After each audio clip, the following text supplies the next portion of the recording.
The views and opinions expressed on this program do not reflect the company, owners, management, staff, clients, or partners.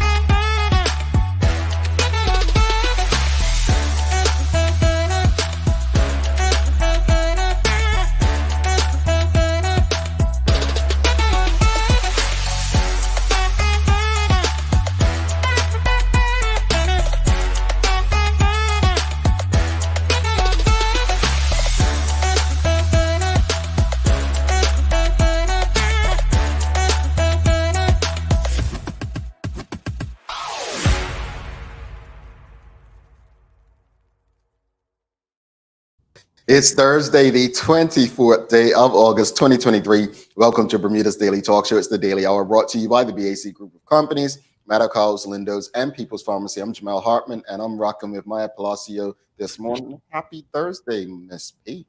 Oh, happy Thursday to you too, Jamal. I like Thursdays. Good days. Yeah? Yeah. It just seems like nobody likes any other day but Friday when it comes to work week. So it's a pleasure to hear someone that likes a Thursday. You gotta appreciate Thursdays. I don't know why Thursdays just seem like good days for me. I'm trying to remember why, but like it just sounds nice. Like Thursday, it's Thursday. Like it's a good feeling. Maybe because it's Friday Junior, I guess. I don't know. Yeah, maybe it's Friday Junior. Anybody else in the audience like Thursdays, like Friday Junior? Anybody out there that likes a Thursday? I mean, I know you all think I have no life, but Mondays are usually my favorite day of the week. I know. You're throwing tomatoes at your screen. But I typically love Mondays because I just always, well, I'm lying. I didn't like them when I went to school because I just didn't like school.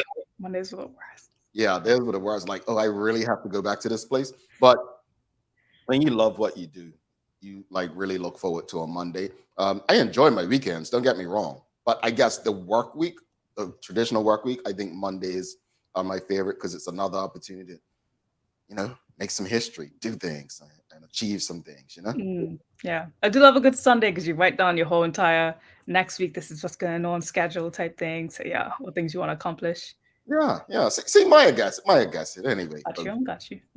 Greetings, everyone, and thanks for making us part of your daily routine. A good one today as we welcome the new Bermuda's men's national football coach, Michael Finley, is coming on. We're going to be discussing all things football today, so get your questions ready, your comments ready.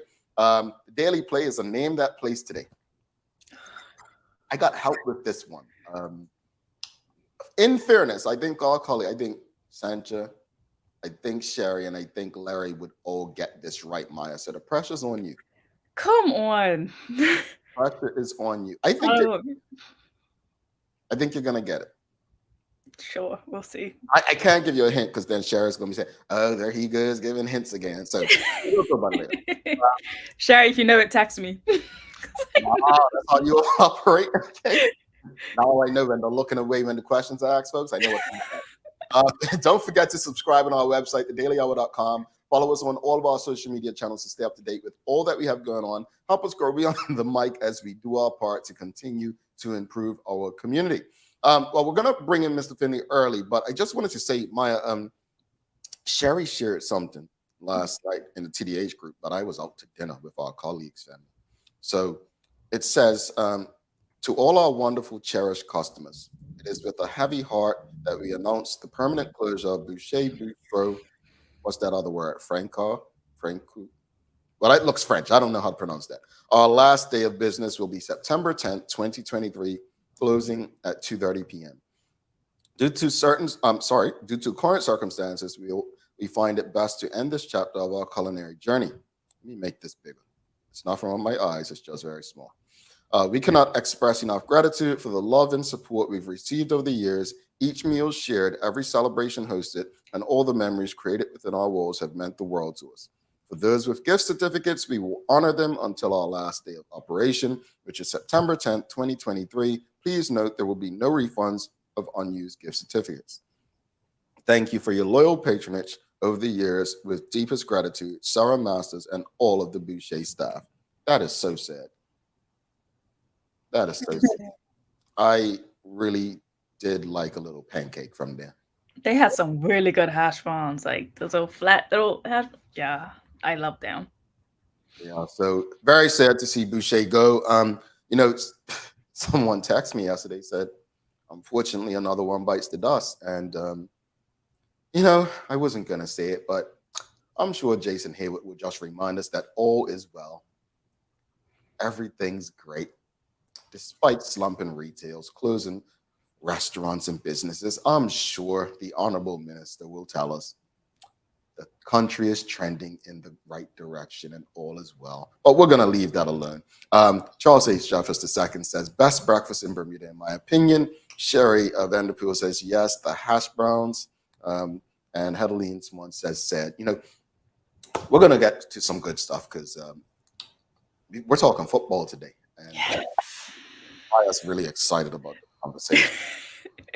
Well, in my head, I'm just thinking like, look, we have someone who's not a Bermudian coach now being the coach of the football team. From my experience playing national field hockey, it's just like we had that for the first time, and we had one for the first time in my national experience, the CAC qualifiers, which I've never been a part of a team of Bermuda that has won. It was a different experience when you get someone new in there who doesn't already know the players, doesn't have any prejudgments, whatever, and it's just it's such a different vibe. So I wonder, I want to get more into the head of how he feels. Like I thought about my coach when he came in, not knowing anyone and just taking on from his vision, and look, successful team.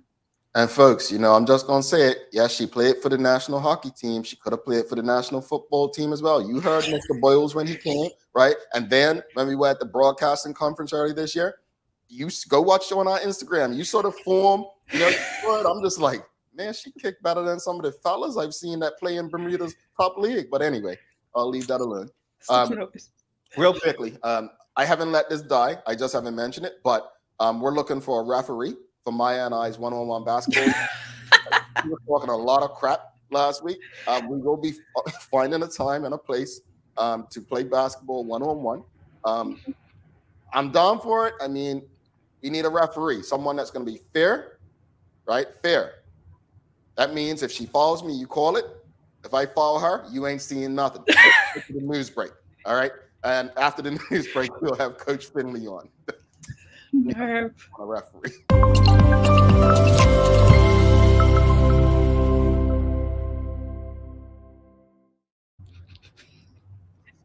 Sorry.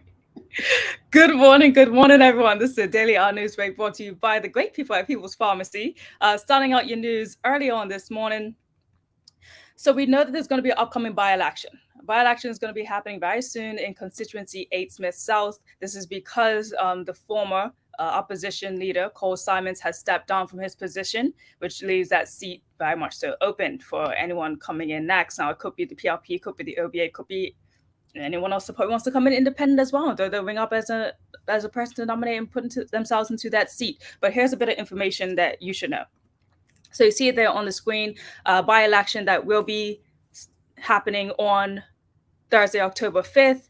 The designated polling place is St. Patrick's Church Hall, 23 Salford Smith.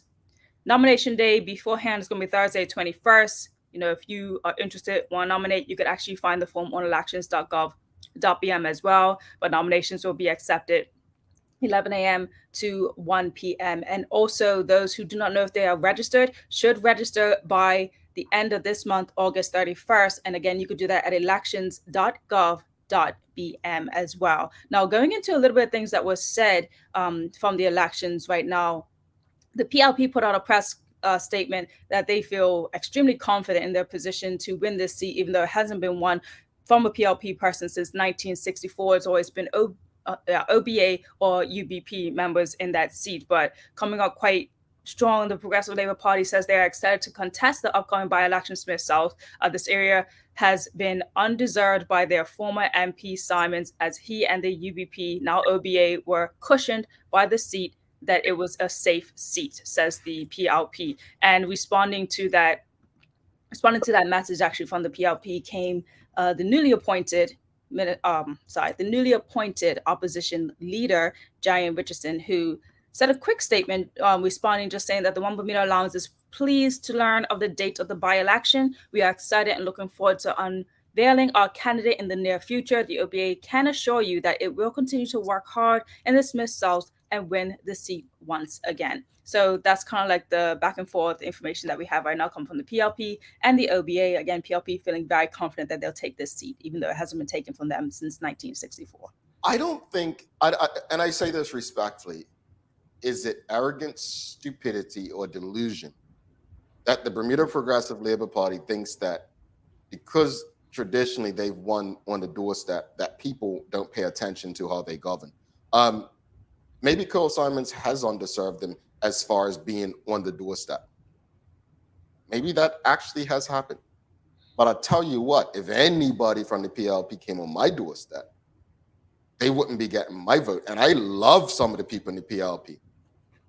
Renee Ming, nothing but love for him. But it's bigger than that individual. So as a political party, hell no. No, you may say, oh, well, is he going to vote OBA? No, I'm writing my own name, and I'll write my cat's name in there, and I don't even have a cat. I'm sorry. Continue, man.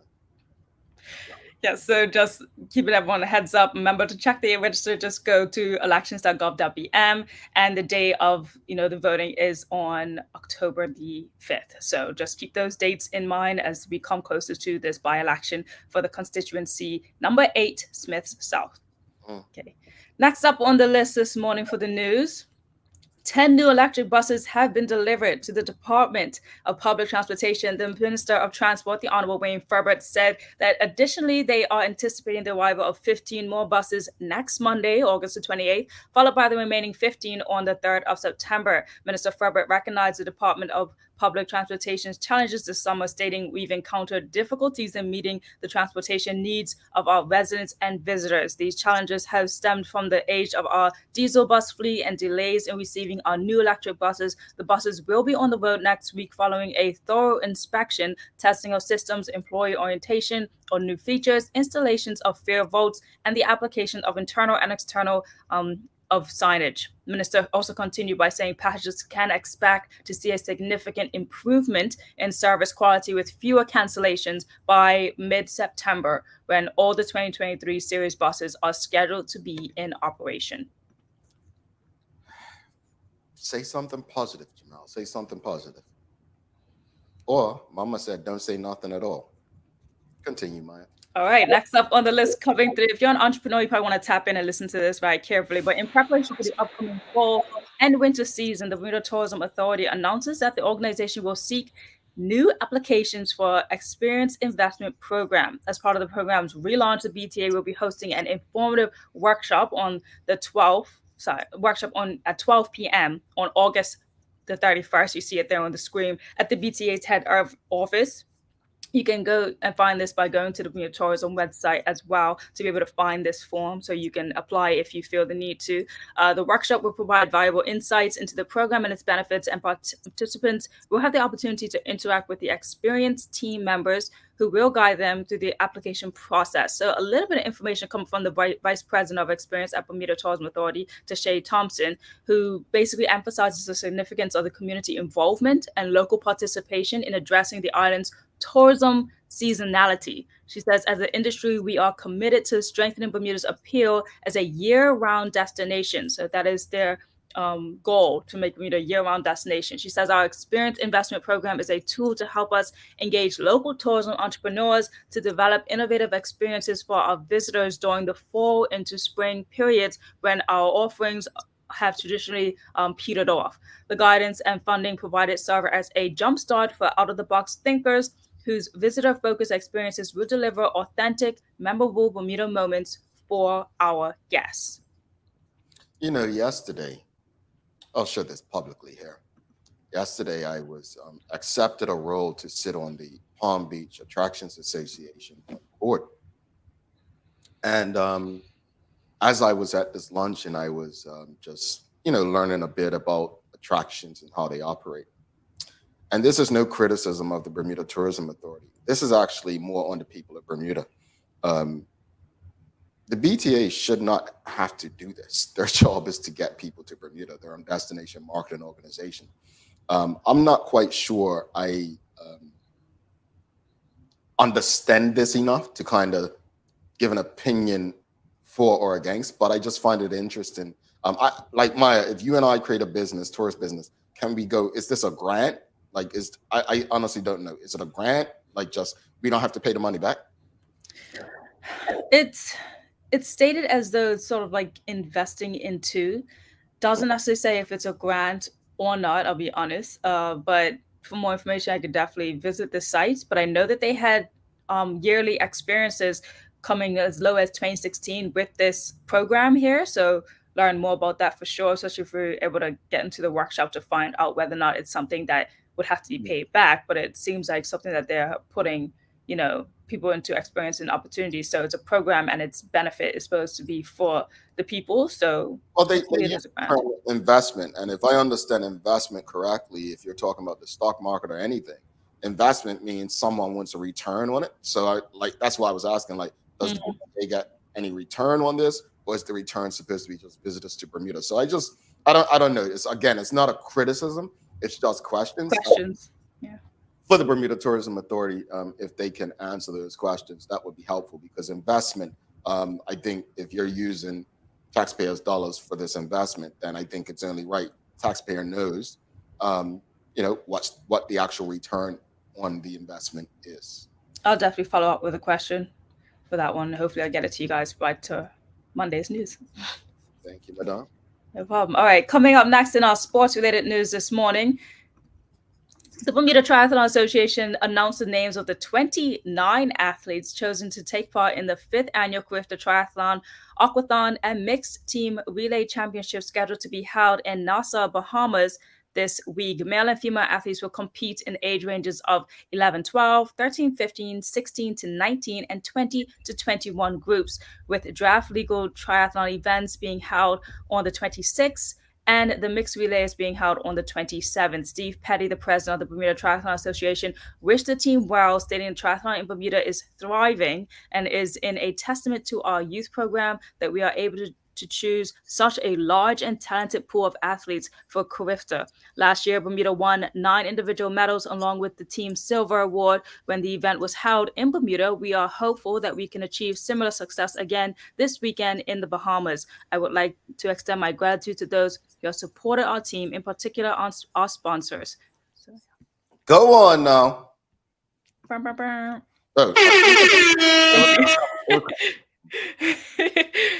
Yes, congratulations to those athletes there and wishing them well. Yeah, 29 is a very large group.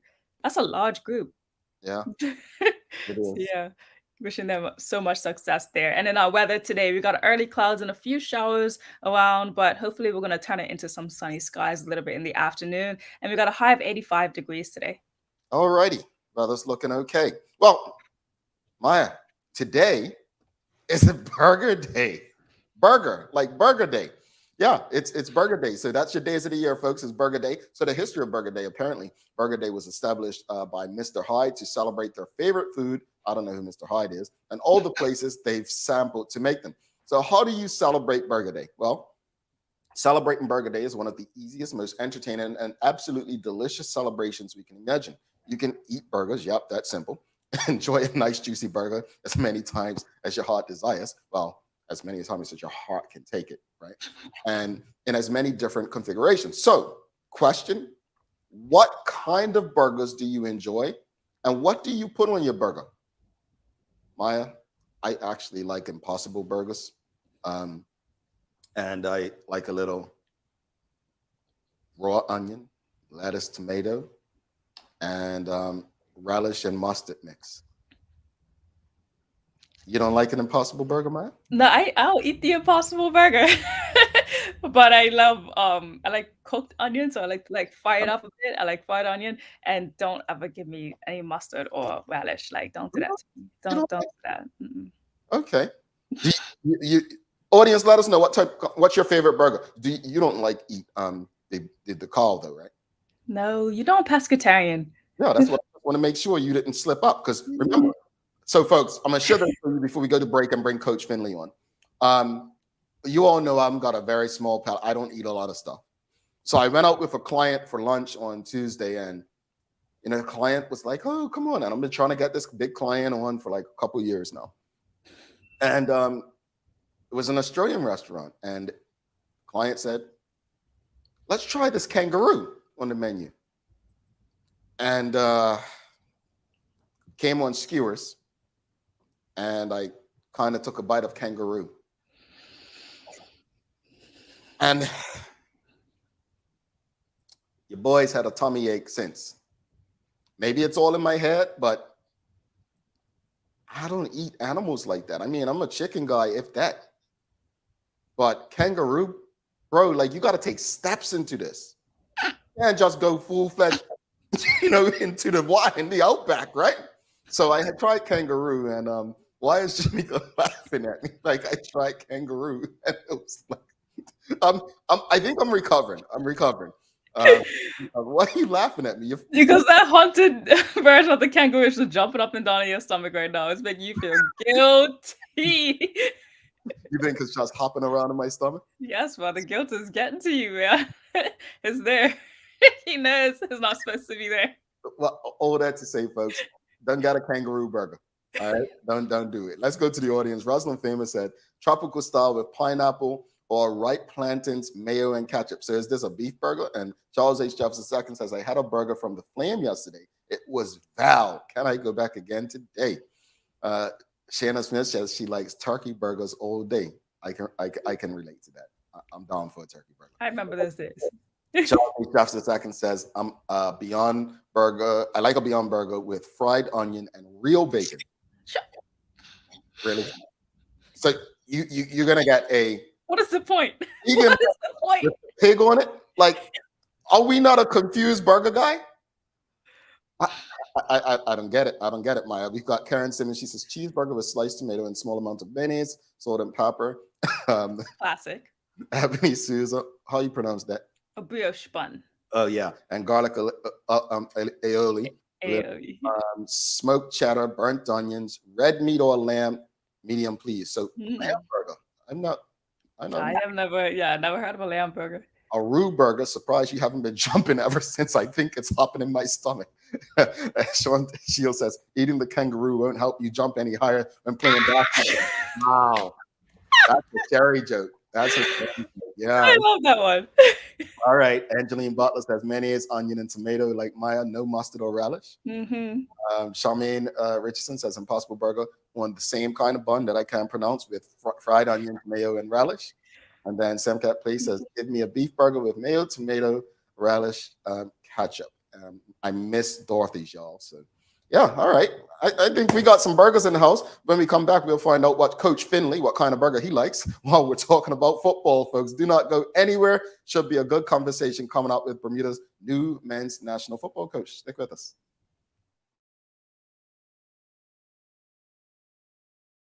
Let's face it, life can be a little wild, but shopping doesn't have to be. I choose People's, so that whether it's a prescription that needs to be filled, a toy for my little terror, or a gift for a new addition to the family, we'll see about that. Everything's available in one convenient location. Some call it People's, I call it my one-stop shop in the city. People's, we're here for you.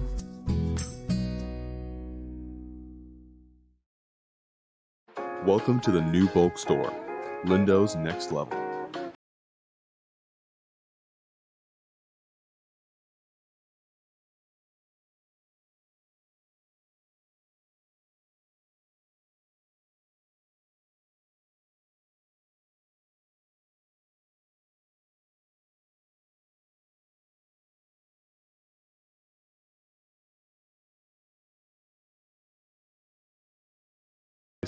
Mom's celebrating her 70th birthday next month. Have you noticed her age is catching up with her? Yeah. Plus, she's having a hard time getting up and around like she's used to. I would sure hate to see her fall. At Medical House Limited, we can help make life situations easier. We have electric beds, motorized scooters, bath stools, walkers, you name it. Mom's been real good to us. We'll get her birthday and Christmas gifts from Medical House. Medical House has relocated next to the Dandy Town Field, number 6 Bakery Lane, Pembroke. Telephone 292-3622.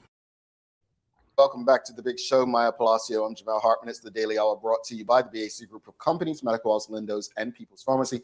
Folks, don't forget to subscribe on thedailyhour.com and follow us on all of our social media channels to stay up to date with all that we have going on. Help us grow beyond the mic as we do our part to continue to improve our community. It's time to welcome our guest for the day. We have the new Bermuda men's national football team coach, Michael Finley, in the house. Let's give him a warm TDH welcome. Welcome, sir. How are you? I'm great. Hi, Jamal. Hi, Maya. How you doing? Good. Well, first off, I'm hungry. Oh, you want a burger? What's your favorite kind of burger? I'm a traditional guy. Very traditional guy. You know? Okay. All the normal things. But I will say this, that if I am having a burger, there's a place called In-N-Out Burger. If you've never been to an In-N-Out Burger, that's where you got to go. Got to go In-N-Out. Okay. In-N-Out, folks. You heard Coach Finley, In-N-Out Burger. And so what do you like on your burger? Just like lettuce, tomato, ketchup? Yeah, I'm going to upset Maya because I like relish and mustard too. Yeah. See? Relish and mustard is like the best combo. I just don't understand why you want both of those at the same time. But I will side with you and say that I'm not a raw onion guy. I'm more of a cooked onion guy. Okay, there you go. Compromise. I'll remember not to eat raw onions around you guys, all right? Coach, thank you so much for making yourself available to do this. Again, a pleasure to have you. But just before we jump right into the football part, just tell the audience a bit about your background. Like, who is Michael Finley? Who's Michael Finley? I'm a Canadian, born in a town called Winnipeg, Manitoba, which is a real different geographical spot to Bermuda. I can tell you that. It's the coldest corner in Canada, they say. My parents are from the United Kingdom originally, Scotland. They moved to Canada, and that's where I began. Been involved football all my life, but entered it professionally about 20 plus years ago, I think. I'm not going to count the years, to be honest with you. And I've been involved with the development of the game in Canada, within the CONCACAF region for the last number of years. And my family home is in Vancouver, out on the West Coast in Canada, and married for 32 years to a fantastic woman named Michelle. And yeah, that's about it, I think. Nice. Got your UK roots in there. So yeah. I must say, Canada has developed quite the team. I was actually the only World Cup I've been to was the Women's World Cup in 2015 in Canada. Very good. And I actually had no choice but to cheer for Canada at the time because of family relations. But it was a great experience. And the now men's coach, I believe, was the women's coach back then. That's correct. Yeah, and we had a good conversation. He's from Newcastle, and there was another UK connection, obviously. But to see the growth just over the last decade in Canada, seeing players from Canada playing throughout Europe, it's been fantastic to see. But that said, Canada, Bermuda. What intrigued you most about the position as the national coach, and what do you bring to the table immediately to improve the standard of our national team? Well, the opportunity really resonated with me when I'd heard from both the technical director, Maurice Lowe, and our president, President Wade, and sort of got an idea of what they were thinking about the vision for the Bermudian Football Association as a whole. Remember, this is an organization that is responsible for the development of football at a number of different levels, just not the men's national team. The reality is that to work in international football, to work with a group of people that share a vision and an interest in growing the game and using the national team as a real measuring and promotional point for all the players within Bermuda and around the world who are Bermudian who have the opportunity to play for us. So it was really about the project. And we're entering in an incredibly exciting time in the CONCACAF region, because CONCACAF will host a World Cup in 2026 with Canada, the US, and Mexico joint hosts. And what that does is it provides enormous focus on the region. It gives us opportunities that we didn't have before. And we enter a cycle that is hopefully going to put Bermuda in a really exciting spot and compete for potential growth and opportunities within that competition sphere. Now, talking about your experiences and what you've done, like in Canada with the Premier League as the director of football development, can you maybe give some examples of some key values that you believe are essential for a successful football team? Yeah, I think first and foremost, it's developed around an atmosphere, and standards have to be in place. The reality is that there's no secrets in football. The internet has changed the world over the years. Well, it certainly has changed football, because you have access to all sorts of educational opportunities. You can watch games globally, which turns into a learning process. And I think first and foremost, you need a great atmosphere around your group. You need to have a standard set within that group to meet your objectives. You have to have unification of the vision, and you have to have the ability to populate that vision, both from a human factor and a financial factor. But overall, what I'm trying to probably tell you is I like to create the best atmosphere possible around the team. I like to set goals, and I like to set standards, and I like to work with people that share those visions and those beliefs.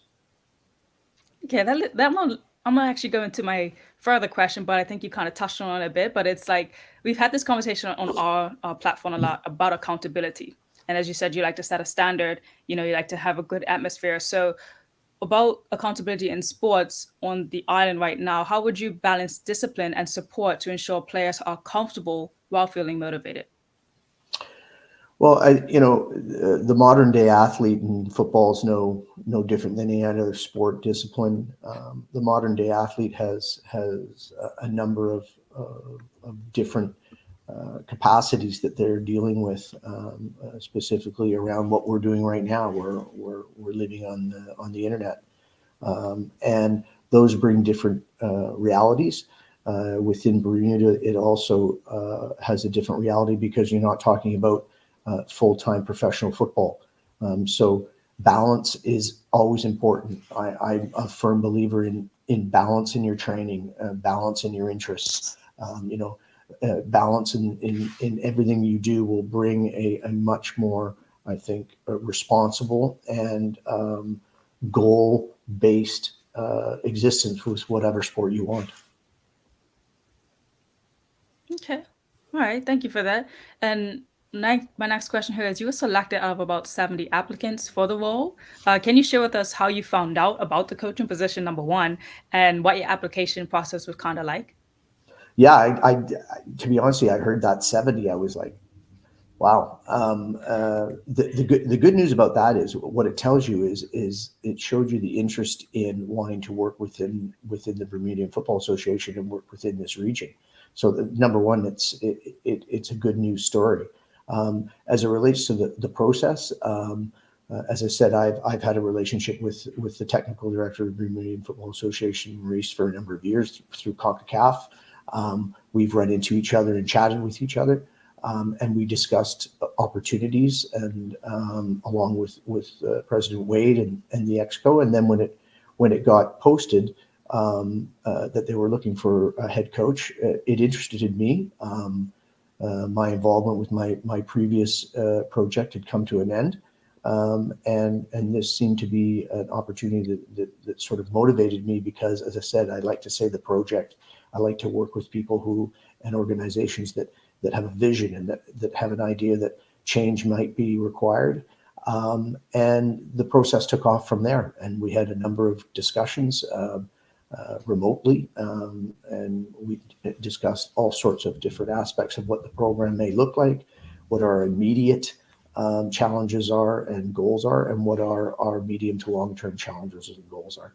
And then I was lucky enough, and I thank the president, his exco, the player development committee, for them entrusting me in this role, because it's exciting. It's going to be exciting for not just the players, but I think for the Bermudian fans, that they're going to get an opportunity to support a team through a Nations League process and the upcoming World Cup qualifying process in the next 2 years.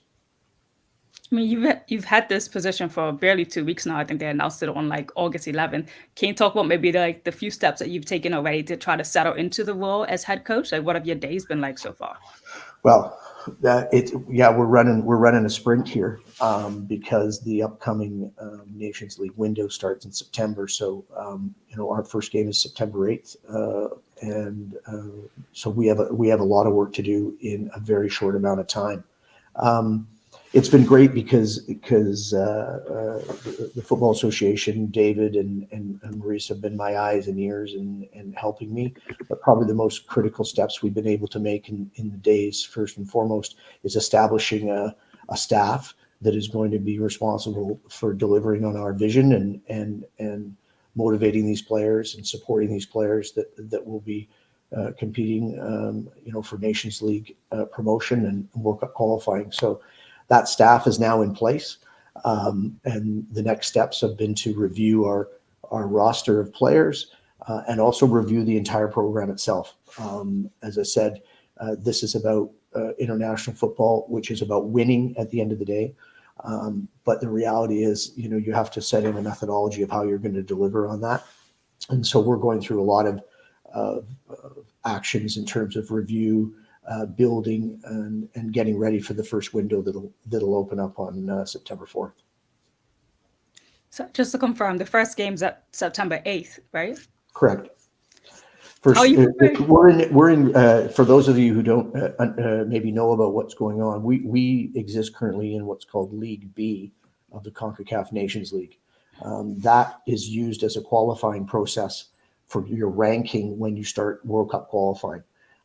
Also, it is to get you promoted out of League B and League A. In League A, you're going to play what we'll call the big boys of CONCACAF, the Mexicos, the US's, the Canadas, Costa Ricas, Panamas, and so on and so forth. So your competitive environment changes dramatically if you're able to gain promotion. So in our group, we have French Guiana, we have St. Vincent and Grenadines, and we have Belize. And we will play those teams both September, October, and November.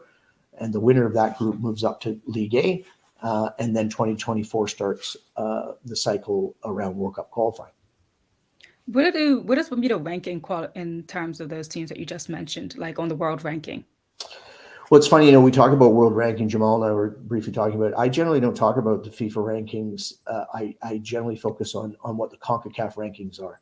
And the CONCACAF ranking for Bermuda right now at 23rd in the nation, and I should double check that because those rankings will come out and change very soon. But the reality is, if we're going to be serious about competing and being part of the picture as it relates to World Cup qualifying in 2024, we need to get results to move our ranking forward. The higher the ranking, the more benefit it will be when they select the teams for each of the groups that you will go through in the first round of qualifying. I see no reason why we can't be competitive with any of these teams that are in that sort of top 12, top 15, which puts you in the story. So that is certainly an objective of ours, and the only way you do that in the short term is by getting results, which will be very difficult for us because of the ramping up, the transition that we're going through, because this program will enter a transition program almost immediately because of the balance of the team that you want to select.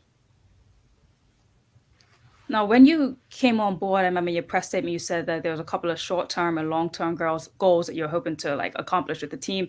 Now, September 8th is obviously coming up super quick. So short-term goal, what are you actually expecting? What is your expectation for September 8th game?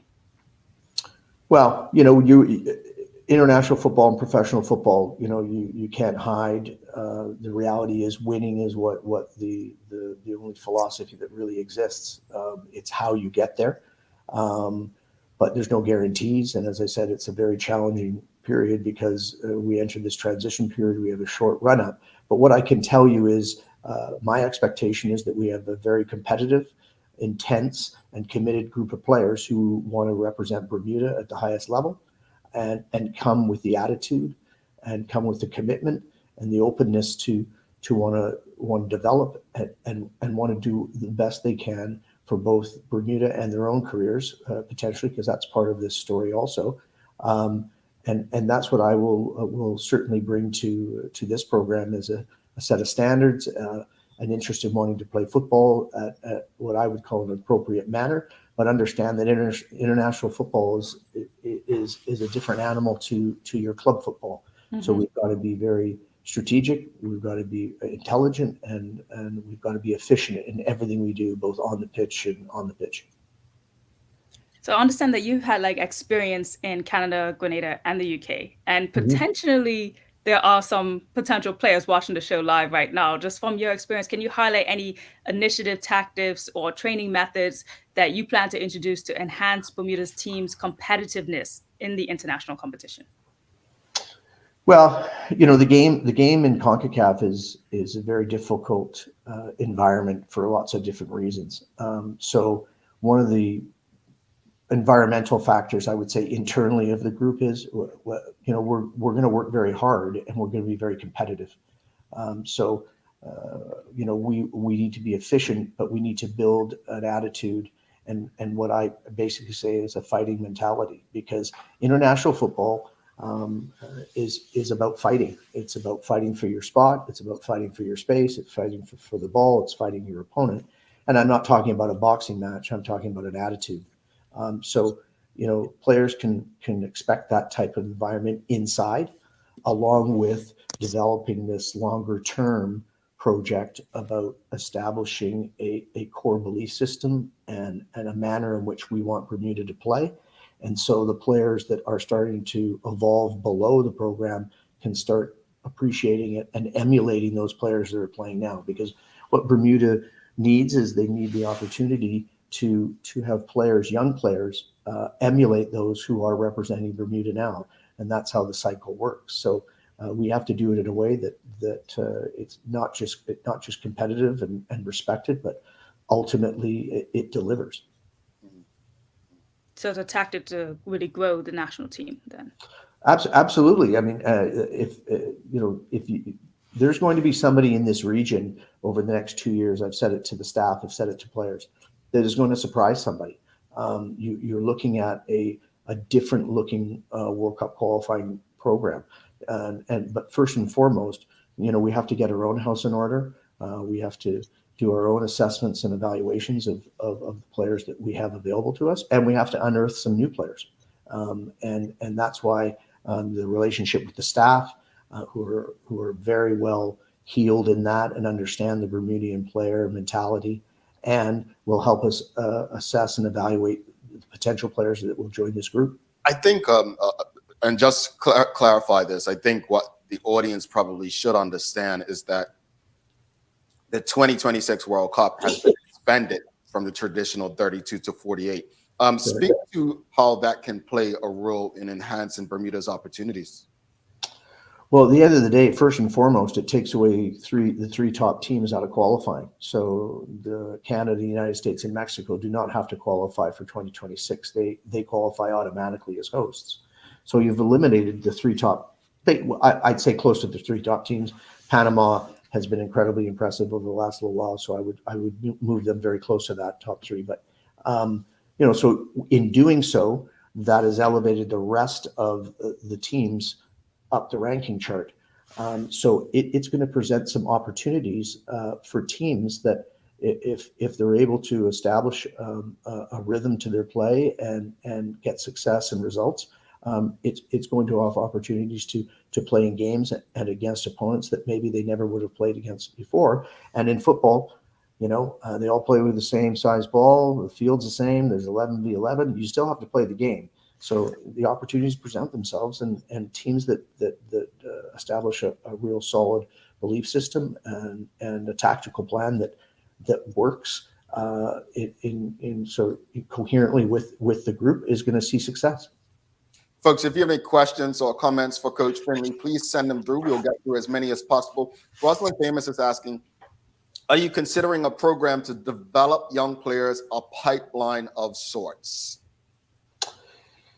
Well, yeah, the easy answer to that is yes, but I also have to say that that system is existing within Bermuda now with what the Football Association is trying to implement. A prime example of that would be the recent Island Games, where Bermuda had a under-23 group that represented that in Guernsey.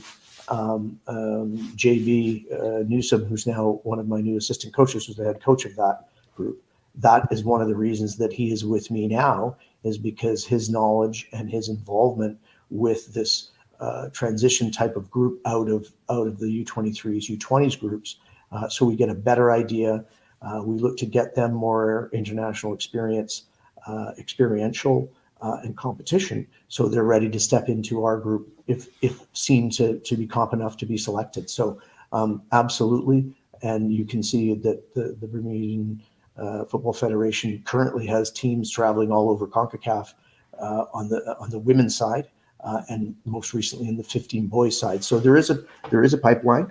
It's about players taking those opportunities when presented to them. All righty. And folks, again, if you have any questions or comments, send them through. I'm glad you mentioned John Barry Newsome. Speak to us about the key role that both Kenny Thompson and John Barry Newsome play in helping you achieve what you'd like to as the national coach of Bermuda. Well, they're incredibly important to the whole process. One of the things we talked about with the Exco and the Player Development Committee and Maurice is my belief in that you need to grow organically in international football. I have 90% Bermudian staff. John Morari, who's a goalkeeping coach, he actually comes from Canada but has been involved in the program for many years. But what I've said to the group is, if you are going to grow organically, you need to find a Bermudian answer to things.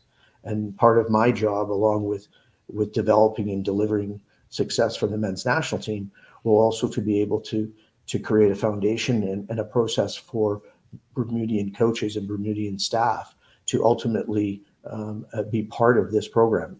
Because like in all international football, all professional club football, the staff and the coaches rotate quite often.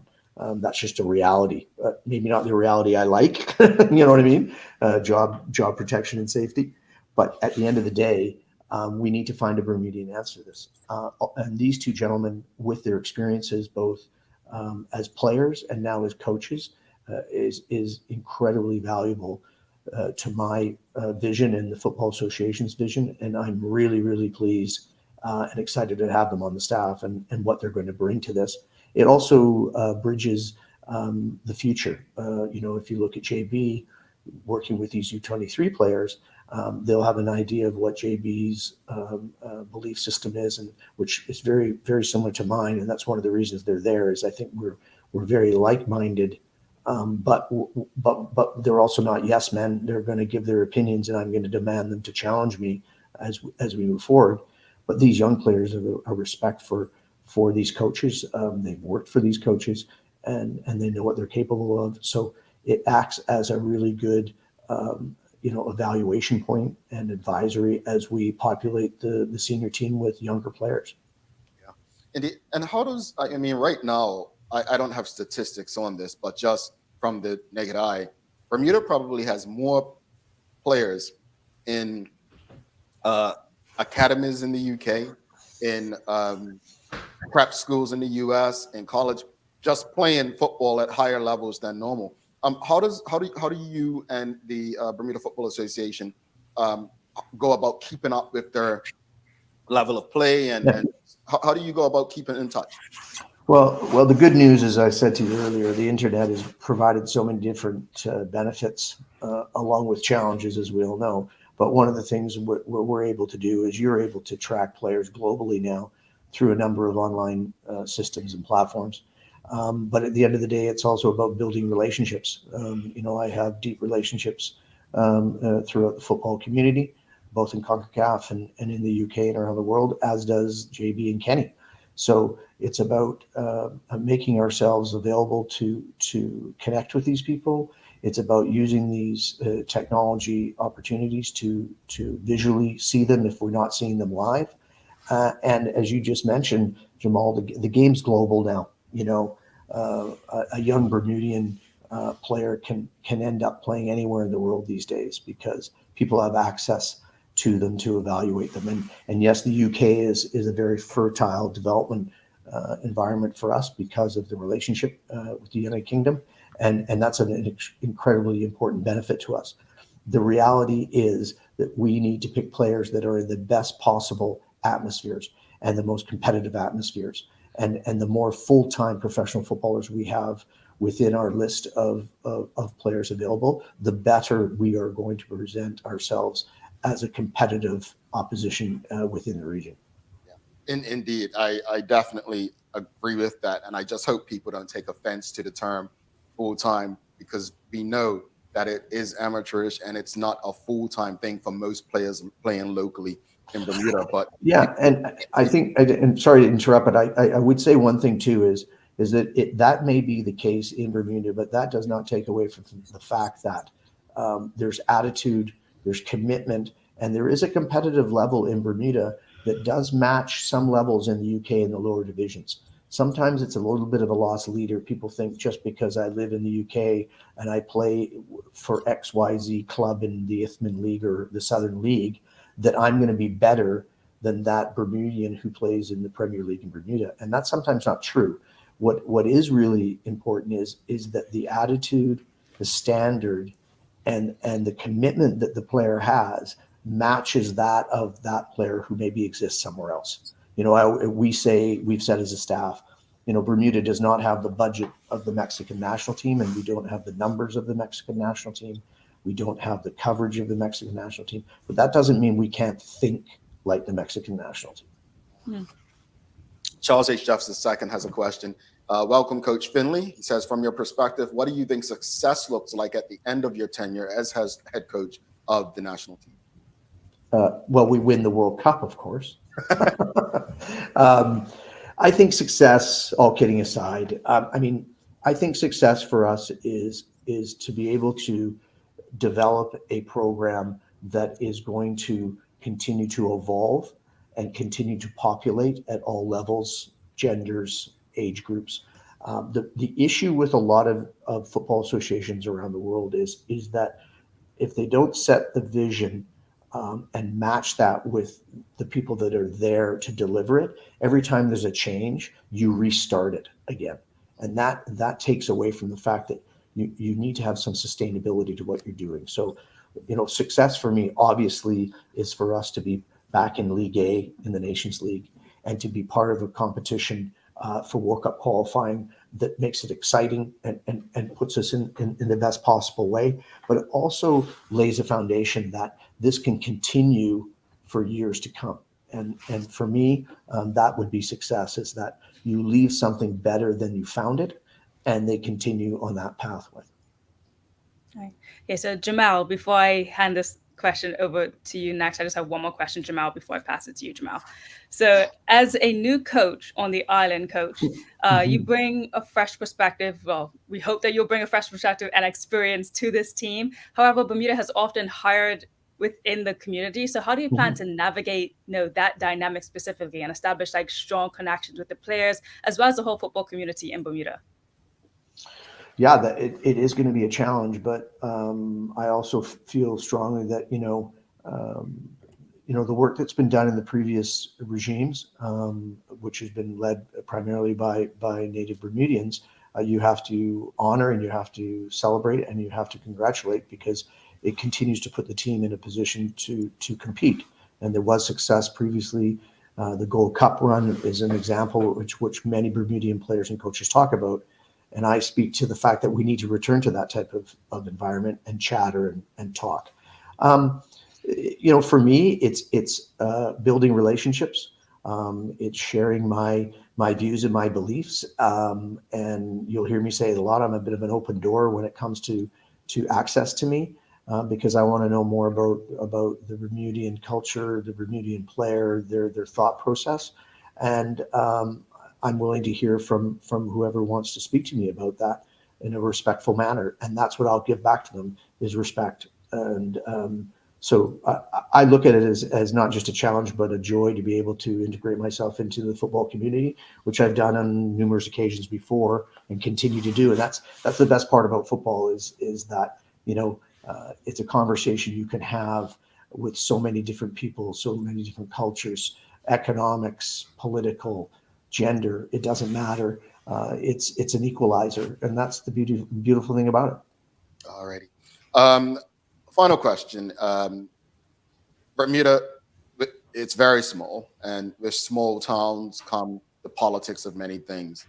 There are many players who feel like they should have been picked and they haven't been picked over the years. Not just football, cricket, you name it. What advice would you give to players who maybe, feel like they haven't been given a fair chance in the national setup? What advice would you give them as a new person coming in, new regime, to give them not hope, but an understanding that they will get a fair shot and a fair chance? Yeah, I mean, first of all, let's just say one of the attractive things to this position was the Bermudian sport culture. There's no doubt, speaking to people, listening to people, observing when I've been on island, is that they want success. They demand success. They want to have the joys of winning, not the tears of failure. So, that's an important thing, because it tells me that they're setting a standard and they're not accepting mediocrity, and they want it to be better. So hopefully we can deliver that to the Bermudian sport culture. And that's going to be part of my job. It's going to be difficult, and we need to be patient.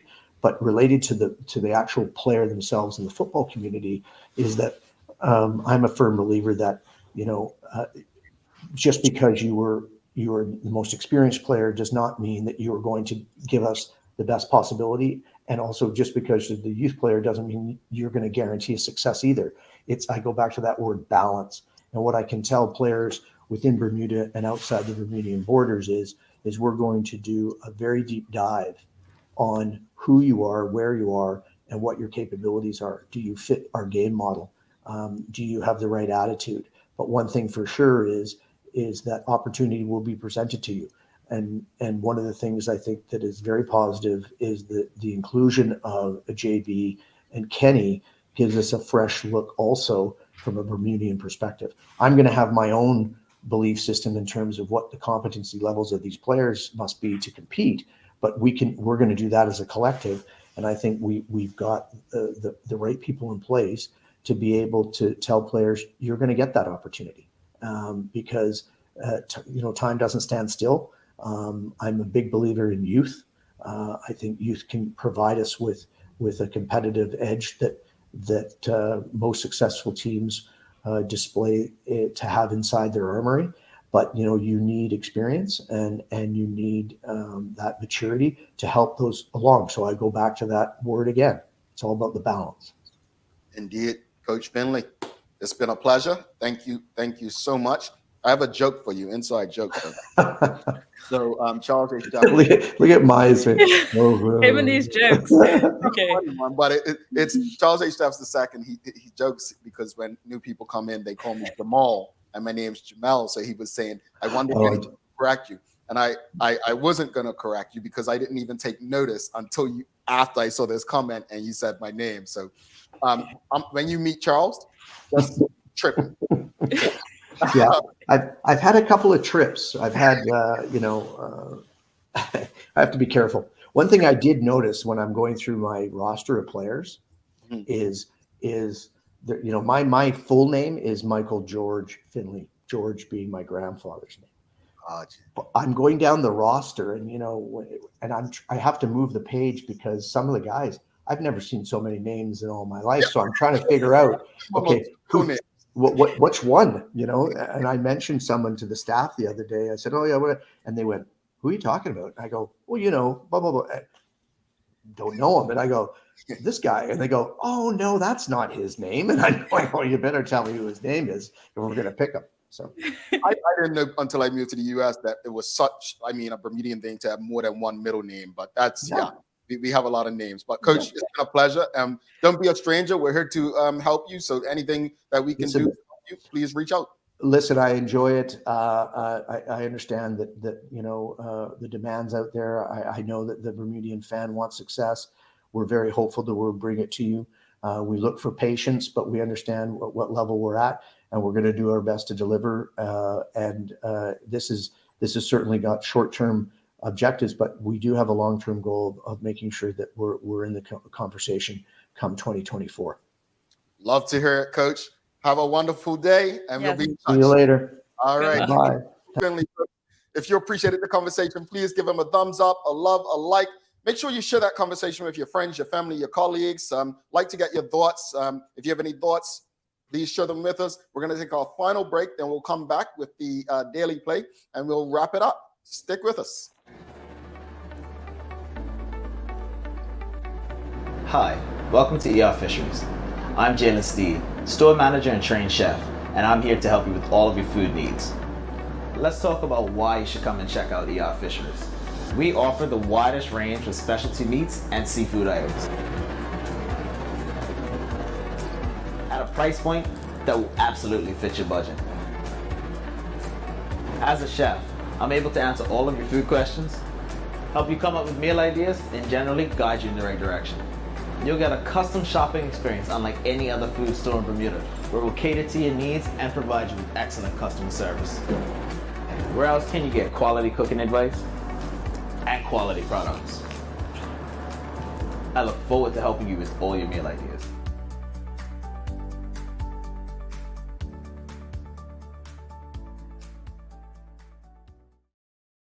Righty, thanks again to Coach Finley and Bermuda Football Association for on such short notice making it, happen. It was very short notice. 2 days, I think. 2 days we got. But Coach Finley, what you don't know, Coach Finley, I think it's 3 or 4 a.m. where he is right now.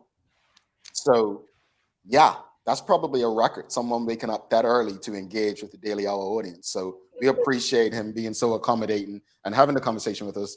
So thanks again, Bermuda Football Association, Coach Finley. Thanks again to the BAC group of companies, Medical Alls, Lindos, and People's Pharmacy for ensuring we can have these conversations with you on a daily basis. Folks, it's time for the Daily Play brought to you by Bermuda Trivia, now available at stores throughout Bermuda. Follow Bermuda Trivia on Facebook, Instagram, Twitter, and TikTok to find out why it's Bermuda's favorite trivia game.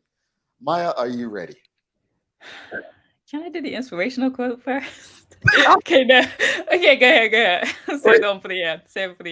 I think you might get this. I hyped Sancha, Larry, and Sherry up, and then I thought maybe they wouldn't have. All right. It's a name that place, folks. Help her out. What is the capital city of Denmark? Oh, sorry, what? You talking about that? I'm sorry. What is the capital city of Denmark? I don't know, man. I never learned anything about American at City Bridge. Don't do this to me, Jamal. I already know what's in my proximity. I'm not even going to try to guess. Really? Capital city of Denmark. What is the capital city of Denmark? Man, this is on a roll. Copenhagen? Yeah. And you know how I would know that, right? Football. I literally learned geography from watching football. In 1992, when Denmark won the Euros, I became a Manchester United fan because of who? The goalkeeper was Peter Schmeichel. And so from that, became a fan. And also, when you watch European football, Champions League, well, they play throughout Europe. So you're learning different cities. I always told the players' parents that I coached, your children have the opportunity to learn the world through football. World Cup, you're learning countries that they'll probably never visit. Football to me was one of the greatest teachers I had in life. Like I legit learned. I mean, ask me where something is, I'd be able to tell you if they had a decent football team. From Brazilian players, find out different places in Brazil where they were from. So no, it's a great teacher. So yeah, everybody got it actually, Maya. Okay, don't be like everybody got it. Don't be like that. You Like see one person. and they got it after you said it anyway. I see them late fingers. Don't even play. Maya's playing you all, just playing you all. But Matthew Rogers says, sounds promising. I hope the coach follows through with the plan. I also hope the players/team do their part and follow through with the plan. Mm-hmm. Yeah, they have a role to play. Yep. Got to be uniformed. Got to be united. So what are your final thoughts on the conversation with Coach Finley? Man, I'm intrigued. I'm hopeful because of my own experience having an outside coach come in, and there is a recharge, a bit of a recharge to want to perform your best, do your best, and not be kind of lackadaisical, and just assume that you're gonna be there because you've always been there. There's a little bit of fear. That's a good type of angst to know how someone new feels about you, as a player, as a performer, and to have that in that space in our men's football team. I think that's a good thing to have, to shake it up a bit and to make these players just feel more confident, more courageous, more go-to with the already pure intentions with the game. So I'm hopeful. I echo everything you said. My concern, Maya, is I think that I was speaking about it a couple of weeks ago about succession planning, right? I think everything I heard in him was about succession planning, having John Barry Newsome and Kenny Thompson there, who Kenny has already been a national coach as well, but having them there, understanding the importance of having the local coaches and football community on your side. I know we've had people in this position before, and I know how Bermudians traditionally can react to non-Bermudians. But at the end of the day, I think we need all hands on deck so that we can help this process. That's going to put us in a space of success. Right now, Macy O'Dill said it back in 2018, 5 years ago. 2026 will probably be Bermuda's best opportunity to try to make a World Cup. The reason is what Coach Finley just said. You eliminate 3 of the top teams, Mexico, the US, and Canada. That's all CONCACAF. There's additional teams. There's 48 total teams. If we go at this with the collective right attitude, Bermuda can have an opportunity to make history. I will also say to that I'm sure a lot of countries are thinking the same thing. Yeah. So it's a mindset. It really is a mindset. Like Coach said, doesn't mean just because we don't have the same facilities as Mexico City doesn't mean we can't think like them. Yeah. Same way that there other countries are definitely probably thinking like us. So it really just comes down to who wins and whose performance is better, whose strategy is better, whose team is better. Maya, mentality. You gotta have it. I know you've got some daily inspiration for us, right? Yeah, I got some daily inspiration. All right, the daily inspiration today coming to you from the great people at ER Fisheries. It's a good one coming from Amy Dickinson. It's, we are not our best intentions. We are what we do. Well, what we do. Intent is one thing. Doing it is another. I like that. Follow through. Got to, folks. You got to. Oh, Maya, it's been a pleasure. Thank you so much. Folks, there's a reason Maya asked most of the questions. She kind of didn't show I had dinner last night with Taylor's mom and the family. So Maya stepped up and did the thing, and honestly, appreciate it. I like putting her on the spot because she just does so much behind the scenes. I am missing Sancha, Sherry, and Larry though. I'm gonna send them a text after the show because man. you're neglected. So I'm probably gonna call them all names. Nice names. Yeah, you gotta get them on, not keep them off, Jamal. I call my names. I suck up to Maya like Maya. Well, I'm telling the truth. Best journalist operating the whole wide world. So I have the suck up name. But anyway, folks, don't forget to subscribe on our website. Follow us on all of our social media channels to stay up to date with all that we have going on. Help us grow beyond the mic as we do our part to continue to improve our community. Thanks again to our partners, the BAC Group of Companies, Medical Office Lindos, and People's Pharmacy, for ensuring that we're able to do this with you on a daily basis. As always, we appreciate you, we love you, and we thank you for making us part of your daily routine. If all goes well, we'll be back to do this again with you tomorrow. She's Maya Palacio. I am Jamel Hartman. Please make it a safe and a great day. We're out. Peace.